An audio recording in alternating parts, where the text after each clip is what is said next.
Welcome to ENside Politics, our weekly podcast on a few things you need to know about San Antonio politics. I'm City Hall reporter Megan Rodriguez, and today I'm joined by Bayliss Wagner, politics reporter for the San Antonio Express News. And Austin, thank you so much for braving I-35 to be here today from the Austin Bureau. Of course. So, of course, today we are going to be talking about the kind of saga that you've been reporting on regarding the representative Tony Gonzales. He, of course, represents a really sprawling kind of gerrymandered district that stretches from, San Antonio down to right outside of El Paso, covers a lot of the Mexico-Texas border. And so he stepped out of his bid for reelection on Thursday, late Thursday, after kind of having said he wasn't going to do that, all amid this investigation into a relationship with a staffer. This really hands the Republican nomination to Brandon Herrera, who is a 30-year-old YouTuber known as the a.k.a. guy. So we're going to kind of get into a little bit about what kind of prompted all of this and what the races kind of look like now that he is stepping out of it. And so I want to, kick off with what really started a lot of this. Can you tell me about the relationship that Gonzalez had with Regina on Santos Aviles? She was the director of his regional district office in Uvalde, who died by suicide in September. So if we start from the beginning, she joined his office in 2021, and we don't believe that there was any kind of romantic relationship until May 2024. Mm-hmm. He was in a very competitive runoff with Brandon Herrera at that time. And what my colleague Nancy Prayer Johnson got these texts from her husband, and this is after she died, right? So she died this September by setting herself on fire. And really, there were rumors when she died that there was this relationship. And those rumors were published by an outlet called Current Revolt. But, no one had any solid evidence yet until mid-February, right at the start of early voting. So what we found out first was that she had an affair with the congressman. She had texted her coworker in the Uvalde office, "I had an affair with our boss." Mm-hmm. That's what we published first. Mm-hmm. And once that was published, the husband decided to finally come out with the text between her and Representative Gonzalez. In those texts from May 2024, at the beginning of the month, it's around midnight, and he texts his then, employee with whom he does not have a romantic relationship, at least not one that we know of or have ever been able to establish. And he says, "Send me a sexy pic." Mm. Which is really astonishing from a person's boss. She responds, "It's been a long day. You don't really want to see a picture of me." She's kind of trying to push him off. He says, "Yes, I do. Hurry." Mm. And she responds, "Is this a test?" And then she says, "I don't really like taking pictures of myself." So keep in mind, he was married with 6 kids, very Catholic, speaks about that a lot. He's a Republican from San Antonio. And she was married with a young kid as well. And he sort of keeps asking her, and they sort of start going back and forth. He asks her about her favorite positions and sort of very graphically fantasizes about having sex with her. At 2 different points in the conversation, she says, "You're going too far, boss," but they agree to meet up. And from what we know, they met up twice in a cabin outside of Uvalde. And this is what we got from the former staffer who at first got in touch with me back in mid-February. And how long was this after those text messages were exchanged that they started meeting up? Very quickly. Mm-hmm. So it was the whole thing basically unfolded in 1 month from what we can tell in May 2024. I see. And then what kind of led up to her suicide in September? Yeah. So Gonzalez said recently that he stopped speaking to her in June 2024, which is interesting because she was still working for him. And what I was told by the other staffer in the Uvalde office, it was a 2-person office, was that after the affair was discovered by Regina's husband, he sent a text to all of the legislative staff. And the husband did? Yes. And said, "I found out about this and you guys have been covering it up. And she took a leave of absence and then came back. And after that, just had a lot less to do. Because Gonzalez kind of, they would ask for memos and like for their staff to set up meetings with local officials, because that's what Congress people do, is they go to the district and they meet with officials, but then they would cancel them. And so he basically didn't see her at all or go to the district very much at all for a year and a half. And then as this was unfolding, she and her husband went to marriage counseling, but it wasn't seeming like it was going to work. They were separated. She moved out. And it's hard to pin down for certain what happened, but the staffer that I spoke with said she had become depressed and sort of obsessed with Representative Gonzalez, but also very upset about the way her marriage was crumbling. And she attempted suicide in August 2025. And then in September is when she set herself on fire. She told, it's very important to note, she told police, and Nancy Prayer Johnson got this police report after the Uvalde police had held on to it and kept it secret for months, despite us filing public records request and Nancy following up very, very vigorously, as Nancy does, if you know her. They released it like 2 weeks ago after Gonzalez called for it to be released. Like, it was very interesting timing. Like this, they had said that they couldn't release it because of an ongoing investigation and like public records laws, and they did. And the report said that she told police she did this. She set herself on fire because her husband was having an affair with her best friend. And then there's conflicting information in the report about whether she said that her husband was gay. But Gonzalez like really hit on that when he came out. And so sorry to jump in time so much, but he admitted to the affair after first denying it back in November and then avoiding questions on it for months. He admitted to it in an interview with San Antonio conservative commentator Joe Pags last week and said, I had nothing to do with her suicide. Look at what she said in this police report, that kind of thing. I see. Referencing back her notes about the reason behind it. Okay. And want to make sure that we also get into kind of the strangeness of the fact that Gonzalez ended up leaving his bid for reelection. He had originally said that he wasn't going to, that he was going to stay in the race. And then, a couple days after he was pushed to that runoff with Brandon Herrera, he ends up dropping out. Can you tell me, do we know, I guess, what his rationale for the change of heart was? Were there folks who were leaning on him who maybe he was finally listening to? Yes. Yeah. So what's really interesting is kind of as soon as those texts between him and Regina came out, some what I would call hard right Republicans in the U.S. House came out against him, which is notable, and said, you should either resign or drop out of this re-election race. But he totally ignored it. He said, these are personal smears. The facts are going to come out. They haven't all come out, even though it had been. We had reported, and other outlets had reported there was an Congressional Office of Congressional Conduct investigation into his conduct toward Regina. He said, no, I'm staying in this and I'm going to win.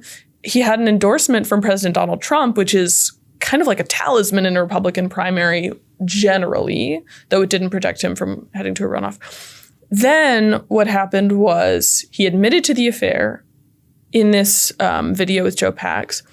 And the next morning, the House Ethics Committee, which said that it was going to take what the Office of Congressional Conduct did and continue an investigation, and that's pretty serious, into not only whether there was sexual misconduct in the relationship with Regina, but also whether he gave her preferential treatment. And so that was when House Speaker Mike Johnson, who's a Republican, and the three top Republicans under him came out in a statement and said, we are urging him to drop out of his race for re-election, and we're also urging him to address these very serious allegations with his voters and constituents. And I think the reason that forced him to resign after the night before, right, he said, I'm not going not to resign, to drop out, was that they were signaling, we're not going to help you in your runoff. And he got through the runoff in 2024 with financial help, campaign help from Mike Johnson and the House Republican campaign arm. So he was looking at a runoff where he already came in second to Herrera, keep in mind, and Herrera surged during the primary after these revelations surfaced.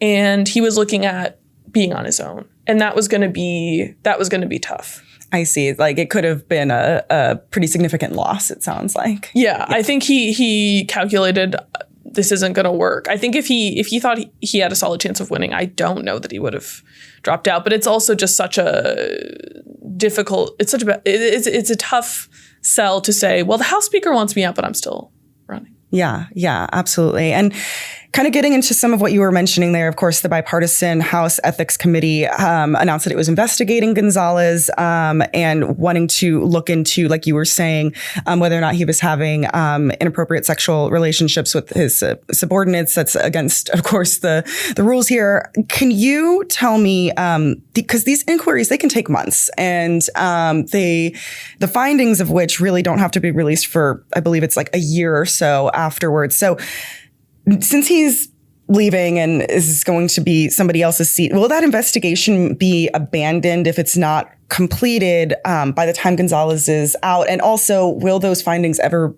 be made public? Yeah, that's a good question. So in the past, it's taken a year. So for example, there was in 2017, there was an investigation to a Hawaii representative who was accused of sexual harassment of lobbyists and staffers. And the investigation started in December of 2017, and then it didn't, or whatever it was, it took a year. And by the time that the findings came out, he was 2 months away from his term ending because he too, like Gonzalez, said, okay, I'm not going to run for reelection, but I will stay in the House. The House Speaker urged the Ethics Committee to move quickly. And so that sort of tells us that there may be a political will to move faster. There's also been a huge push from Republican women in the House to have these records released. It's unclear whether that bill will succeed to force sexual harassment records to be released from the Ethics Committee. But regardless, it seems like we could see by the end of the year some findings. And they make a huge report available when they do come out with the findings. But it's unlikely that he'll be expelled. And yes, if they don't move quickly enough and his term ends, then you don't have to release those findings. Is there like a prohibition on releasing it, or is it mostly just it's no longer required? I actually don't know for sure. I mean, I know with Matt Gaetz, he sort of resigned before they released it, but then they ended up going forward with releasing it, like kind of by leaking it, I believe. Mm-hmm. So yeah, I think there may be a prohibition on releasing it, but I'm not sure. I see.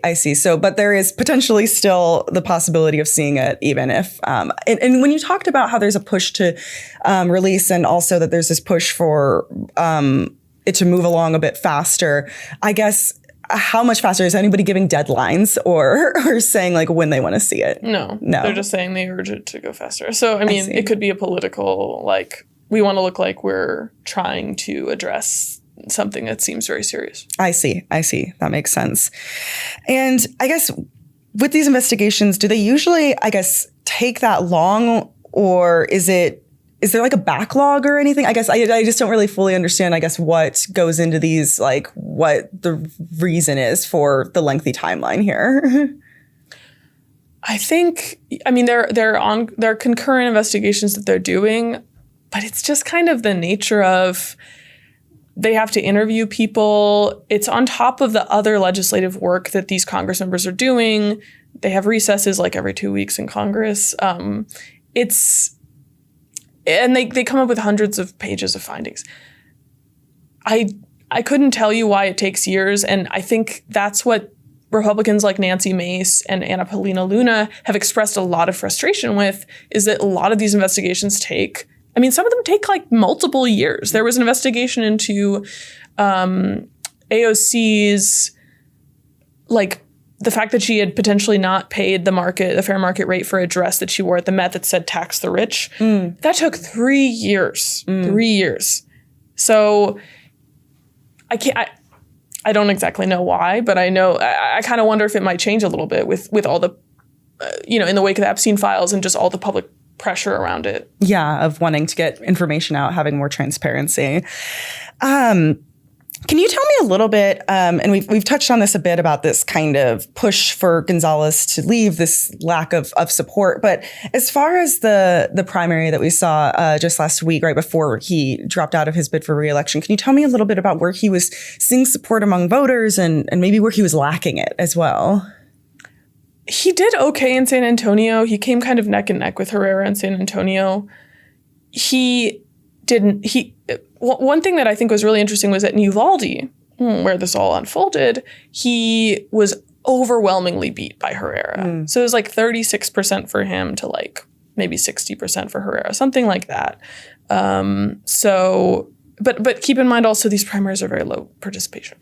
And out in West Texas, he had slightly stronger support among rural voters, but I think that's kind of what it is. It seemed pretty even where he came in second to Herrera. Kind of mostly everywhere. And I guess what's potentially, I'm kind of surprised about the San Antonio part that they were pretty neck and neck, considering this is where like the news really broke about a lot of this. I guess what does that maybe potentially say about how folks are perceiving him locally? Well, the undercurrent, so this primary became a kind of a referendum on the behavior that voters expect of their congresspeople. But it also is two competing visions for the Republican Party. You have Tony Gonzales, who is in some ways an establishment Republican, old-fashioned Republican. He has worked with Democrats before on legislation, for example, strengthening gun laws in the wake of the Uvalde Robb Elementary School massacre. He has voted to legalize same-sex marriage, and he voted to establish a commission to investigate the January 6th riots. Those are all things that in the minds of the hard right, in the minds of Herrera, in the minds of a lot of his critics, make him a rhino or make him overly moderate. And I would say San Antonio is potentially a place where you have a little bit more of that moderate Republican contingency. And so I think that could possibly explain it.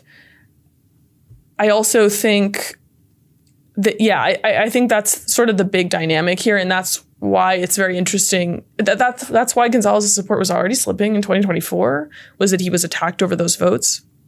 And that's a big difference between him and Herrera. Herrera's called himself a Second Amendment absolutist who does not want to see any new restrictions on firearms. As I guess makes sense considering the name that he uses on YouTube of the a.k.a. guy. Actually, speaking of, can you tell us a little bit more about who Brandon Herrera is and just kind of his background and what got him into politics? Yeah, he's a very colorful figure. So he was living in North Carolina until 2020. And in 2016, he volunteered on President Trump's campaign, which is, very interesting. He seemed to kind of get into it because he cares a lot about gun rights, and his YouTube channel is it's generally about guns. It also so he'll like reenact historical assassinations. Interesting. Like who? John F. Kennedy. Wow. Reagan. I think MLK. He'll have a dummy and he'll use the gun that was used in that assassination. He'll say, this is what it looks like. He did a video on the United Healthcare CEO's assassination that happened. And how graphic are these? Because they're not graphic. It's a dummy. Rules. Yes. It's a dummy. Yes. Okay. It's not graphic, but it is controversial, I guess. I mean, he also has a very irreverent sense of humor that's gotten him into trouble. So, for example, and some people love it, right? I mean, he has 4 million subscribers. But he said in one panel that he did, so he also has a podcast with a few friends who are veterans. And the podcast talks a lot about issues that affect veterans and also veteran suicide. And he made a joke that he said his veteran friend encouraged him to make, which was that I'm basically an honorary veteran because I often think about putting a gun in my mouth, which also got him a lot of criticism from veterans.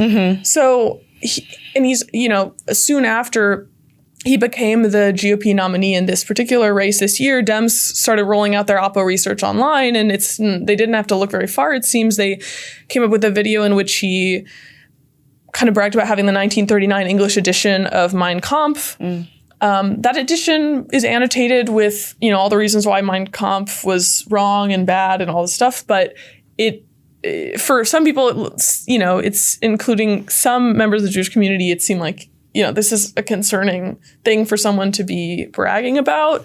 But at the same time, I asked him, what's your response? And he said, well, it's next to my Communist Manifesto. I have a historical book collection. I don't agree with either book. It's just something that I have. And he had, he said, I'm not anti-Semitic. He hasn't expressed, people have been calling him a neo-Nazi. He has not expressed ideology that aligns with that. I've never seen that. I've spent more time than any one person really has ever needed to spend watching his videos. And I haven't seen that. And he also had one of his Jewish friends call online, defending him.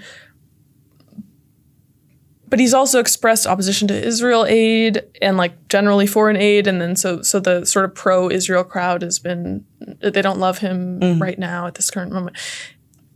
A lot of stuff going on. Yeah, absolutely. And I guess like you said, he obviously came out ahead in this most recent primary. The last time that he ran against Gonzalez, how had they fared? Was it pretty close or much farther? In the primary, so, the March primary, he was kind of a unknown quantity. He didn't raise a whole lot of money. And he came in he got 24% and Gonzalez got 46%, something like that. He kind of barely, and then it went to a runoff and he gained a bunch of support and almost beat Gonzalez. There was a margin of 400 votes that saves Gonzalez's career in May 2024. And that's partially because the people who turn out in Republican primary runoffs are the most conservative people. We have such low turnout in primary elections that it tends to be people who are very, very involved in Republican politics and paying close attention that show up. I see. That makes sense. So that's kind of where everything landed. I guess, can you tell me, and you've mentioned it a couple of times, but I want to dig into it, how much the affair revelation really impacted this turnout? I guess was that really when we saw him kind of coming up ahead in the race? He was already not, if you looked at the early vote totals, he didn't get 50%, even in the early vote. But you could tell that by election day, he did a lot worse, which suggests that the ads that Herrera was running, blasting the news about this affair across the district, had some kind of an impact. What kind of ads was he running? Where was he mainly highlighting there? He was calling it a taxpayer-funded affair. The ad basically had a clip of the San Antonio Express News' story that we put out 3 weeks ago, where the staffer said, I had an affair. And it was pretty brief, but, it was we shouldn't have this guy in office. I see. And as far as the kind of next steps here, can you tell me a little bit how this affects the race that we're going to see in November, who Brandon Herrera is going to kind of face off against then, and what that could potentially look like? Yeah. So Democrats did not really have this seat on their radar until all this started happening. And even now, I have not seen them commit in any way, shape, or form to funding the Democrat in this race. The National Democratic Party, the House Democratic Campaign, it's called the DCCC, has committed to supporting the Democratic nominee in a few seats that they think are flippable. They haven't said that this is a seat they see as flippable yet.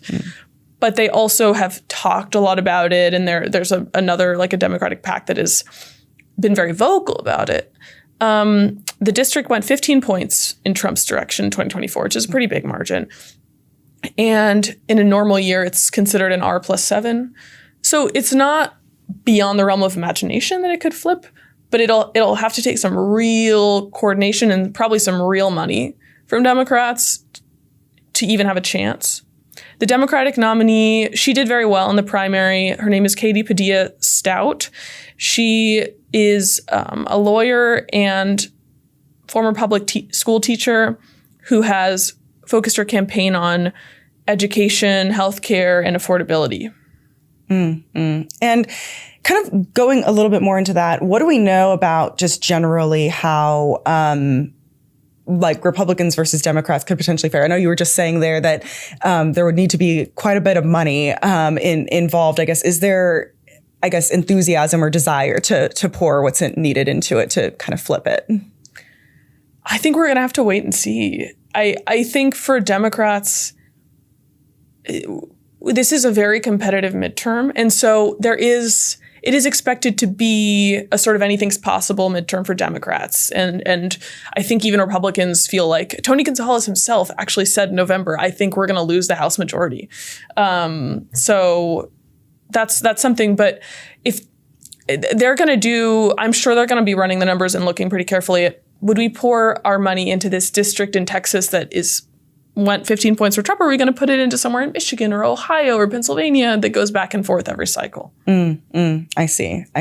And but there is enthusiasm among Democrats here that I've seen where they're like, especially because it's the Uvalde district, and Padilla Stout has said, I've talked to people who are just disgusted at the idea that someone with these views on guns would be representing this district, but they elected a Republican, and they have done that for many terms. So I think you have to be a little skeptical. I see. That may not be the issue that changes. No, I don't. Yeah, that's the thing. Yeah. I guess kind of to that point, though, I mean, this is kind of an atypical candidate, Brandon Herrera, and a lot of what his thoughts and opinions are, especially with gun rights, are out in the open. I guess, are any of them, like some of the videos that you were describing before, offensive enough to potentially turn people off of his campaign? Well, I think, again, he was criticized for stuff that he said before, and Gonzalez hit him pretty hard with that in the 2024 runoff. He called him a neo-Nazi, and I think you can already tell the Democrats will use it against him if they can and when they can. But we're in an era where that kind of thing, I do not think that it matters very much. Trump won re-election pretty resoundingly in 2024, and he's made more controversial comments than possibly, no one can even remember how many comments he's made that are controversial or offensive. And so I think it's going to take a real disagreement on policy for his voters, for Republican voters to turn to a Democratic candidate in this race. Yeah, I see what you're saying. So District 23, also want to just get into a few numbers here. Democrats outvoted Republicans in the Texas primaries this year. For the first time in really decades. They cast 58,950 votes in the district. Republicans cast 55,062 votes.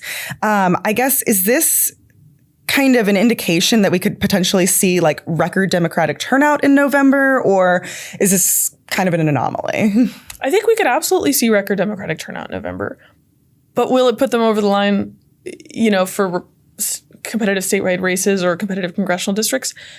I think a few could flip, but I think it's just really important to note that primaries, the turnout is still incredibly low. It's this year is maybe like 22%, or it always hovers around 20% of the registered voter population. So that means there were two competitive races. There was a competitive race for Democrats that got them really excited on the U.S. Senate side, and there was a competitive race for Republicans that